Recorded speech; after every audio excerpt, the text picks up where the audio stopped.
Ladies and gentlemen, welcome to the Nosebleed Seats. I'm the Mad Conservative Crime Fighter with a special encore presentation of one of our streaming online interviews. Those are interviews that we conducted before we got the program on Springfield Comcast Cable Access Channel 4.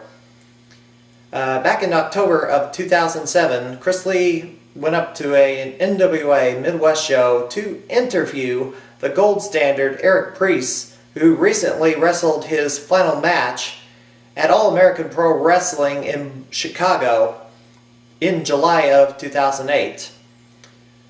Eric Priest had a lot of words of wisdom and advice for people learning the wrestling craft. So here is that interview Chris Lee conducted with the gold standard Eric Priest back in October of 2007.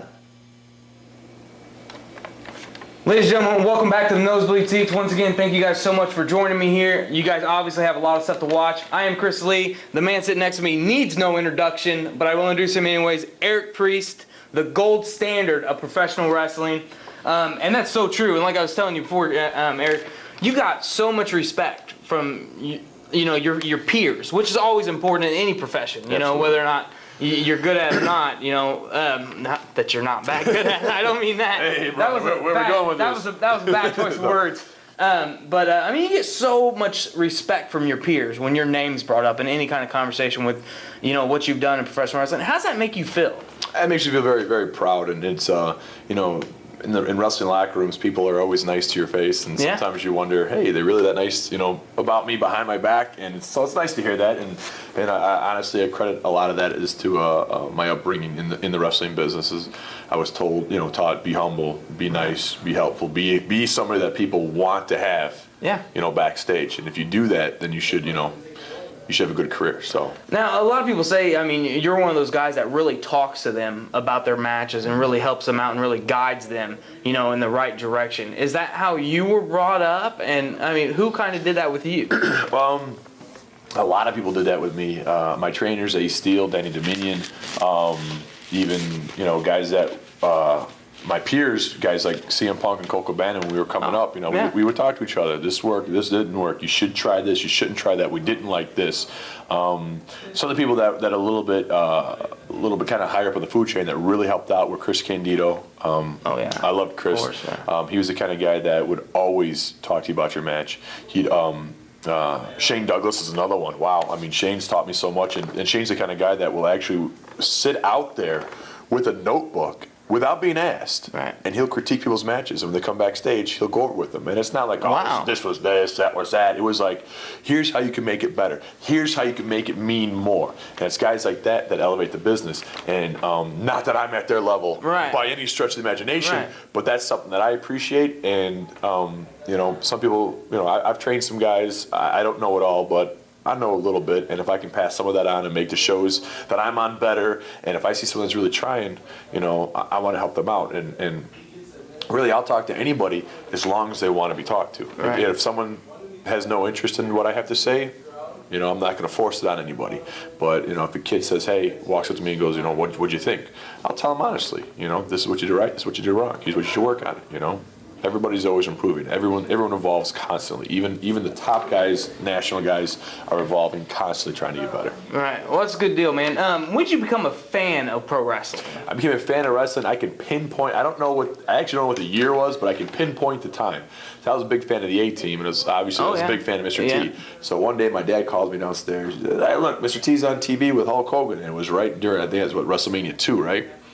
No, it was WrestleMania 1. That was WrestleMania 1, yeah, you're right. It was right when all that hubbub was happening, and this was, this is big news that Mr. T was teaming up with Hulk Hogan. So it was on national TV, it was on the news, so I saw this, and I was like, wow. And I remember that night, I hadn't even seen a wrestling match yet, but I went upstairs and I got duct tape, and I duct taped my wrists up like Hulk Hogan had on his wrists, and pretty much from then on, I've just been hooked. Who are some of your idols? Obviously the Hogan era. Yeah. But, who are some of your guys that maybe you look back on now that you really studied and watched? Hogan, and I'm ashamed. I was a big fan of the Ultimate Warrior at the time too. Everybody was. He was just overwhelming. And I've always been a fan. Until we got older, it was like, that guy's psycho. It was like, but hey, the guy made money. Yeah, he did. You can't deny it. I'm sorry. Go ahead.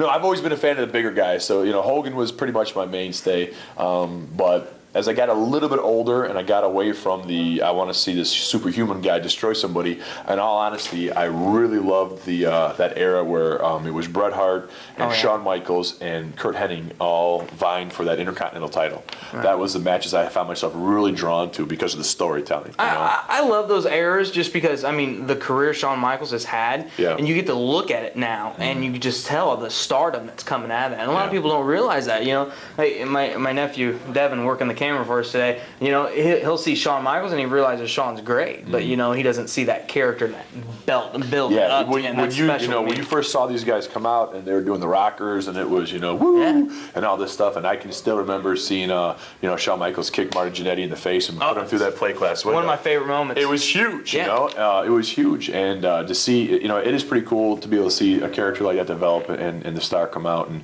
I got a chance to talk to Marty Jannetty one time.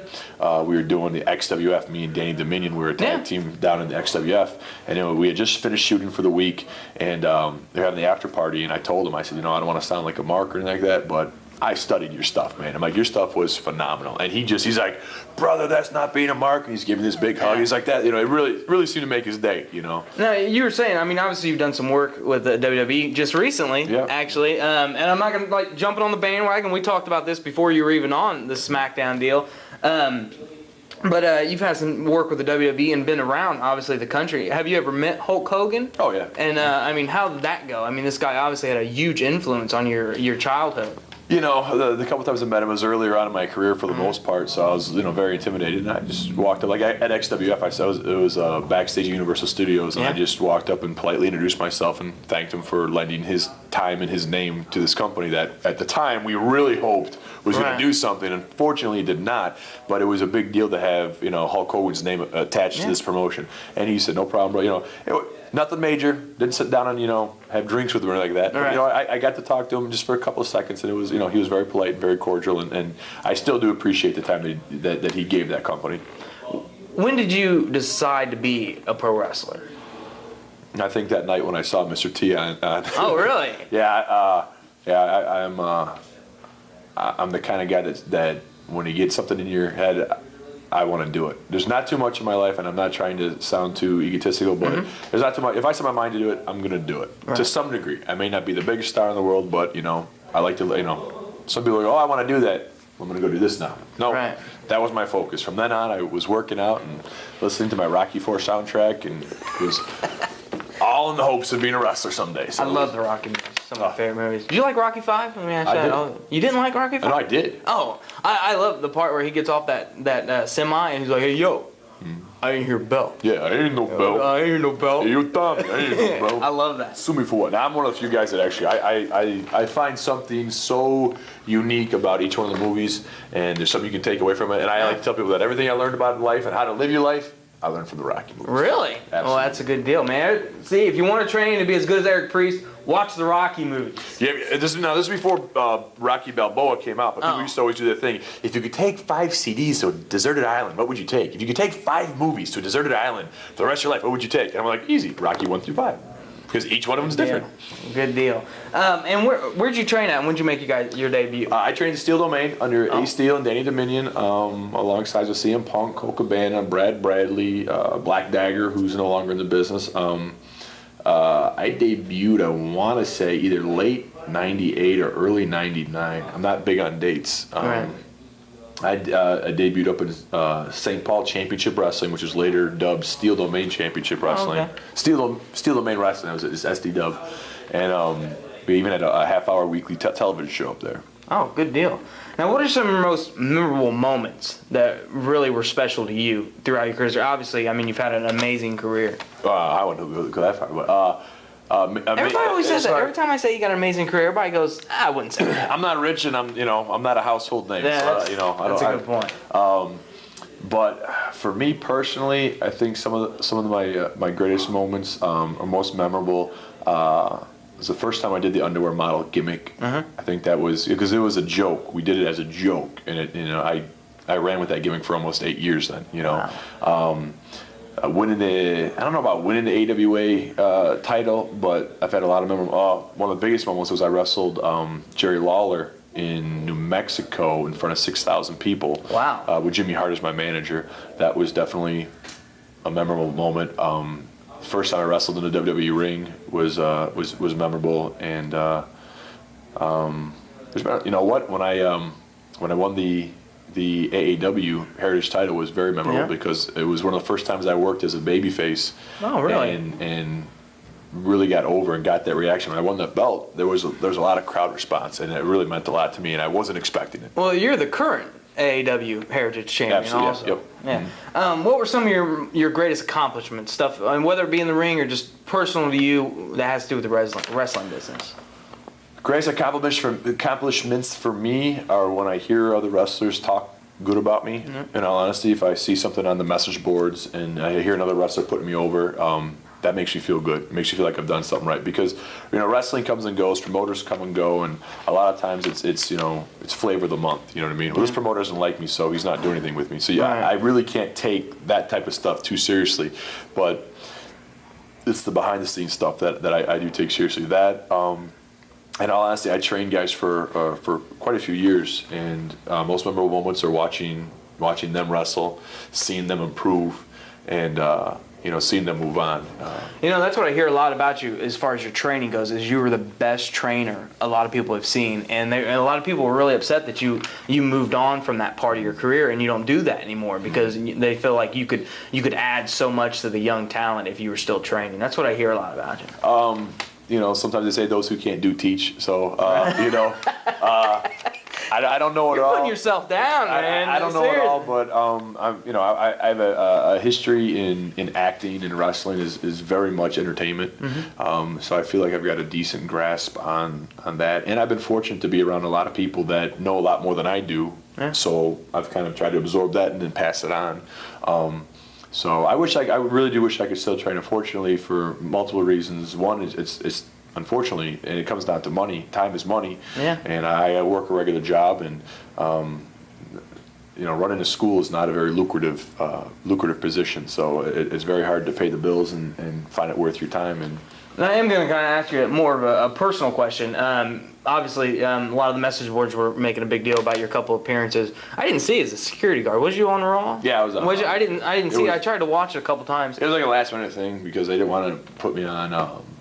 They knew I had a bigger role on SmackDown, and they're like, wow, we don't watch it on TV twice. So my wife was always laughing at me when I want to do these, and I talk to people. I was watching SmackDown, and you come on the screen, and I didn't know you were going to be on there, and we had already talked about doing this.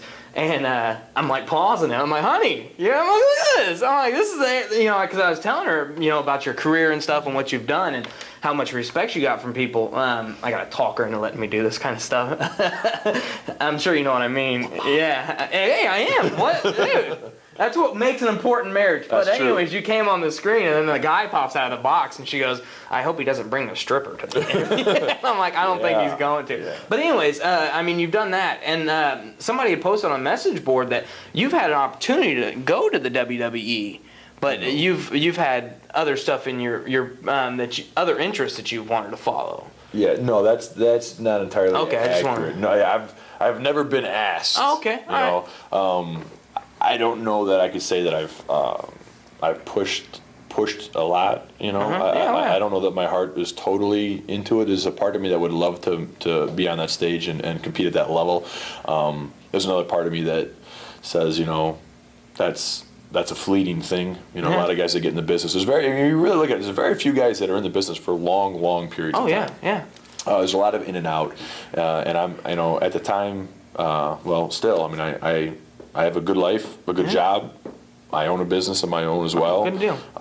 I have a house and a mortgage. That? Absolutely tan, out in Carpentersville. There you go. We get you tan, absolutely tan, the absolute tan.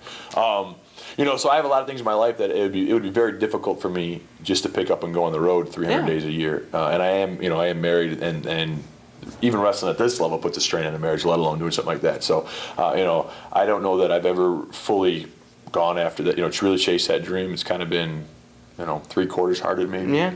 But no, I've never been asked. So. Well, it sounds like you've made a heck of a life for yourself anyway. So I've got a good gig, so I'm not worried about it. Obviously, you've had several different areas of your career. Just a few. I mean, I think you've always had like the best. I don't know. You want to call them nicknames or gimmicks? My monikers. Your monikers. There you go. I'm sorry. The underwear model, the pimp of the Midwest, the epitome of masculinity, and the gold standard of professional wrestling, which is a perfect. Fit for you. You've cut me short. So that's first of all, I was the underwear model for a long time. Then I became the epitome of masculinity, the pimp of the Midwest, the man who puts the X in sex, the dancing destroyer, the king of Sting, the ambassador of Kick Your Asseter, and the Count of Monte Fisto, every woman's pet and every man's threat, the gold standard of professional wrestling, Eric Priest. That's how you do it. I'm sorry. No problem. Wow, now I don't even know what to say. And I put on here the reigning IPS Employee of the Year. Yes. I wanted to put that on there too. Yes. But which one of those has been your favorite era that you had the most fun with? I really like doing the gold standard. I really like the time when I would do all the monikers like that. You know, I don't really do that much anymore. But that was always fun, and it was always fun to see the crowd knew the order sometimes better than I did. Right. And the crowd would say it along with me, and that anytime you get that kind of relationship with the crowd and reaction from the crowd, that just means a lot. So I really enjoyed that, just because I stole a lot of that from Rocky IV. Really? A lot of those were Apollo Creed's nicknames. Oh, really? I didn't catch that. So then again, it has that little connection for me there too, which means a lot. But the underwear model was very fun, and that really, people always remembered the guy in his underwear. They wouldn't remember Eric Priest. They wouldn't remember the underwear model. It was, you're the underwear guy, you know? So it was something that really got my name out there, and people did remember it, so I really... Well, a lot of people don't look at it. They want to go out there and they want to do the high spots over and over and over, and they don't realize that it's the person that you got to remember. You know, it's that gimmick. You got to get that thing that really fits for you, and people are going to remember. We talked about it earlier. Ultimate Warrior. Yeah. He's not known for being a wrestler, but wow, is that a character? Yeah, exactly. You can go out there and if you could not wrestle a lick. Some of the best guys I like to watch right now, they can't wrestle. Some of them can't wrestle that well, and they know it. But they've got such a great character. It's that's all. It's phenomenal. Right. So you're kind of the different. I mean, Eastman likes the big guys. You like the wrestling. Rephrase it. I don't know where I was going with that, to be honest with you. You had said something in there that kind of sparked me. Oh, the Cancel big guys. that. Well, I like to be entertained when I watch wrestling. Right. I don't care about it. Ooh, he gorilla pressed the guy over his head. I don't care about that. Tell me a story. Either make me laugh or suck me in, fool me, do something. You know what I mean? Right. That's what does it for me. What are some of your goals and future plans in wrestling? I mean, what do you got? I'm getting old, man. I'm getting old. Future plans right now, I plan on continuing to wrestle for NWA Midwest. Plan on continuing to wrestle for AEW. And pretty much I'm going to take it, see where it goes. I mean, if I can keep doing stuff with the WWE and there's some interest, maybe I'll see if I can pursue that as much as I can until they tell me that I can't. You know what I mean? I honestly, for one of the first times in my career, I don't know what's on the horizon for Eric Priest. I'm just kind of living in the moment right now, but I'm having fun. Well, that's important. A lot of people, other things I hear about you is how mature you've always been about it, and I think that's something that a lot of the young guys that start out, they don't get either. You know, how mature your head's got to be to start out in the business, and I mean that's one thing that obviously we get from you sitting here with you now, and your past accomplishments, whether you were playing a brat or whatever, you still had a level head on your head. Yeah, well, I mean, it is a business. Wrestling is a business, and if you lose track of that, you can get eaten up very easily. And I started very late in life. I didn't think I started wrestling until I was in my mid-20s. Oh, really? So yeah, I mean, so I already was, I was already in the corporate world, and I had kind of a business mind anyway. So this was not. This is not me and my buddies screwing around in the backyard and look, so we got booked on a show. You know what I mean? It is a business, and like I said, if you treat it anything other than a business, you have to. It's all about relationships, and you got to know what you're doing. If you just go out there haphazard and look what I can do, that's great. Right. There's a lot of guys that can do a backflip. Right. Doesn't mean they can work. Who are some of the guys that get your attention in wrestling, whether it be local or national? I mean, that really you're tuned into. For like national guys, I like to watch the guys that I came up with. So I like to watch, Punk. I like to watch guys like Ken Kennedy, just because I know them. I've wrestled with them. You know what I mean? So it's like, oh, what are they up to now? You know what I mean? Locally, guys I like to watch. I think the Phoenix Twins are very, very good workers. I've always enjoyed working with them, so I do like watching their spots. They're pretty innovative. Even guys like Darren Corbin from Minnesota, he's funny. Right. And Ryan Cruz, these are guys that are out there. They put on a good show. And I will say that every once in a while I do like to see a crazy mover too. So I like to watch the Tyler Blacks and see that. I like watching the younger crowds and see where they're going. But other guys too. I mean, Rashi, the Skull Crusher is fun to watch. It really, I guess, it depends more on the scenario that they're in, whether or not my attention is peaked. If it's a regular match, but if there's some kind of twist, I'm still a wrestling fan. I'll want to watch it. We're going back. Obviously, started watching in the era of storylines. Where storylines lasted, years and years, and now they're, it's a couple weeks and they fizzle out, something like that. Maybe 2 or 3 weeks. Do you think that's lost in the wrestling world, or you just don't think the fans have the attention span? No. I don't think it has much to do with the fans. They've been trained. The fans have been trained by wrestlers and by wrestling promotions, and it's wrestling's fault. The old ECW was phenomenal, and it really brought wrestling to another level. Except towards the end of ECW, if you didn't have a flaming table with thumbtacks on it at the end of the match, no one got a reaction. So there's a fine line between too much and and evolving the sport. You know what I mean? And so then ECW was doing that. So then you started seeing more hardcore in WWE and more hardcore in WCW, and then you start seeing the indies going really hardcore. And now I see videos of guys taking weed whackers to their stomachs. Crazy, it's the reaction to that I've seen I've seen the same reaction from 2 guys doing absolutely nothing in the ring but telling a story. And that's what it should be. And if you do that, and you don't train the fans to say, if I don't run this guy over with a steamroller, I won't get a reaction. Right. If you learn how to tell a story, that's how to get the business back the way it is. They do care. They do care. They do want to see a story, and they do relate to it. But you have to tell the story. It's people that don't, and I'm not saying the guys that do all that kind of stuff can't tell stories. That's not what I'm saying. Right. What I'm saying is that it's a cheap pop for now. That's all you rely on. Even like Ian Rotten can tell a story. Oh yeah. He does the other stuff, but that man does know how to tell a story. So I don't want anybody to take offense. I'm not ripping on you, but it's up to the wrestling promotions to stick with the storyline and let it play out. And too many times, you have a revolving door in the locker room. Well, we started a storyline with this guy, but he's not going to make it next month, so we're going to scrap that, and we're going to bring this guy in and do that. And that has a huge effect on it, and part of it is the fact that you can't lock in, or it's very hard to lock in a wrestler. It's very hard to have loyalty and know that Eric Priest is going to be at every one of these shows for the next year, And when you have that, you can, if you're smart, you can do a story. At least you have the opportunity to do a storyline. And I've been in many storylines at AEW that have lasted quite a long time, and it does work. But you have to commit to it. Let me ask you this: you were talking about CM Punk, and Colt Cabana. I think it's going by Classic. Possibly, Matt Classic or Matt. I'm not sure what he's going by now. But Colt Cabana and CM Punk. Was you guys huge fans of the original ECW? I almost never watched it. Oh, wow. I don't know if they were huge fans of it. I didn't really get it. I've never been a tape guy or DVD guy. And my cable station either didn't really have it or I didn't know when it was on. I watched it every now and then, and I saw some really cool stuff on there. Don't get me wrong, it was good stuff, but it definitely escalated the violence in wrestling. Right. You know what I mean? Well, I was going to ask you how it feels, CM Punk to be the ECW heavyweight champion. That's cool, but it's not the same ECW. I know, but I was thinking, maybe that was a dream of his. That's kind of where I was going with that. Yeah. That's one of those ones I don't cover before I start, and I get lost. You know what? When you get in the wrestling business, there's certain things you don't really talk about, and you never sit there and go, is your goal ever to be this, Punk? You know what I mean?